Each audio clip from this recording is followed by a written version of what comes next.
काही काही प्रवास खूप छान असतात. म्हणजे ॲक्च्युअल डेस्टिनेशनपेक्षा ना प्रवास पण काही वेळेला खूप छान वाटतो. तर आम्ही असंच निघालो होतो एका ठिकाणी जाण्यासाठी.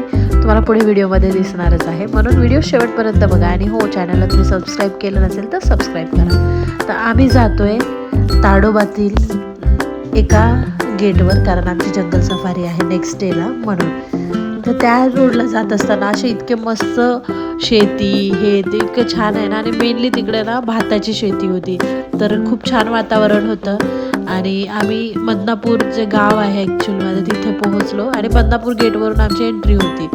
तर गावामध्ये आम्ही वेळेत पोहोचलो, कारण आमचं म्हणणं होतं की आपण जिथे गेट आहे आपलं तिथे लवकर जायला पाहिजे. Hello everyone, welcome and welcome back to my YouTube channel. तर आज आहे आमचा ताडोबा सफारीसाठी आलो आहे आम्ही.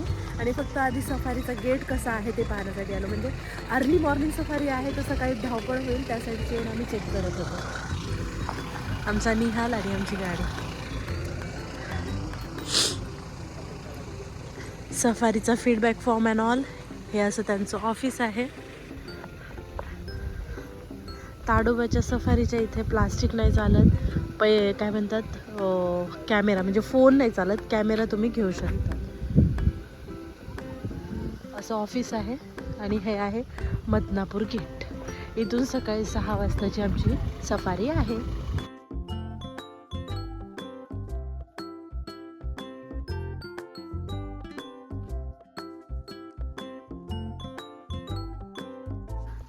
जिप्सी टेंट्स, असे टेंट्स आहेत गव्हर्नमेंटचे.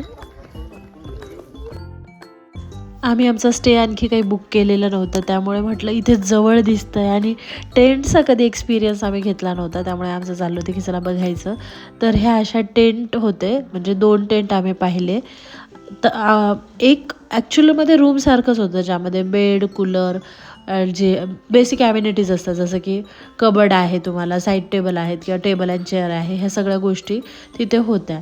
आणि साईडला बाथरूम वगैरे पण होती, आणि क्लीन होते. गव्हर्नमेंटच्या ज्या असतात की नाही मेनली क्लीन असतात, त्यामुळे तिथे असं प्रॉब्लेम येत नाहीत आज सच, नाही का.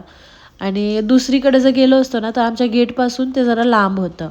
आणि इथं मस्त वातावरणही खूप छान होतं. आणि 2 मिनटावर अगदी बाहेरचंच गेट होतं आणि आतमध्ये होतं. आणि महिला जे गृहउद्योग काइंड ऑफ असतात की नाही, तिथे स्वयंपाक बनवण्याला होतं. तर आम्ही दुपारच्या वेळेला गेलो होतो, तर ते तिथे कोणीच नव्हतं त्यावेळेला. फक्त ते जे तिथले पाहणारे होते सुपरवायझर, तेच बघत होते. आणि आम्ही घरून टिफिन नेला होता, तर आम्ही मस्त बसलो तिथे ताव मारायला. घरून माझ्या आंटीने मस्त थालीपीठं म्हणजे पराठे घेतले होते मेथीचे, आणि शेंगदाण्याच्या चटणी, आणि खव्याच्या ज्या पोळ्या असतात की नाही, त्या असं सगळं घेतलं होतं.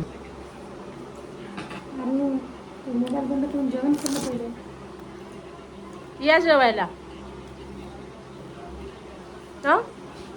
काय काय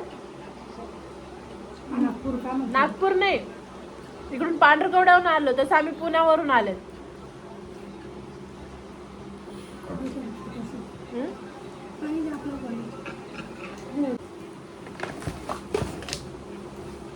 गेट नंबर 1ला जास्त गर्दी राहत असेल तिकडे मोहालीला.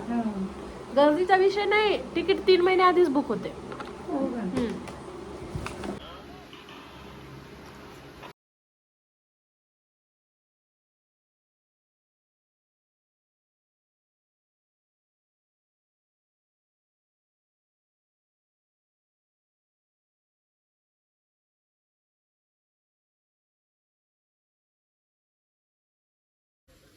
थँक्यू माऊ.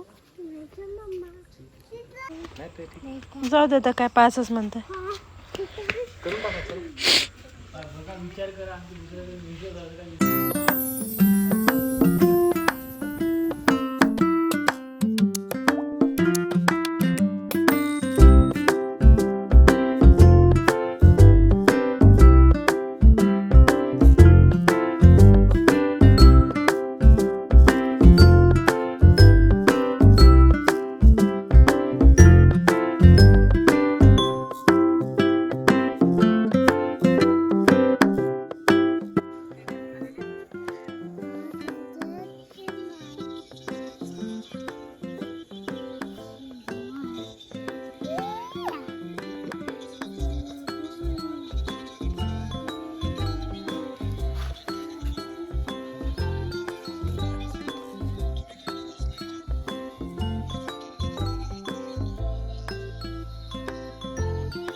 काय दिसणार तुला? हां. इकडच्या बाजूनं कर लाईट.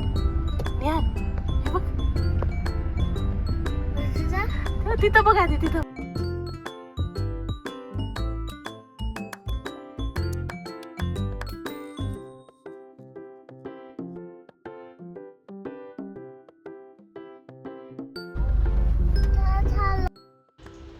जेवायला आम्ही टेंटच्या तिथंच म्हणजे हे केलं होतं. तर ही पाटवडीची भाजी होती आणि एक वांग्याचं भरीत, भाकरी, चपाती, वरण, भात असं सगळं मेनू होता आणि गुलाबजामुन होते.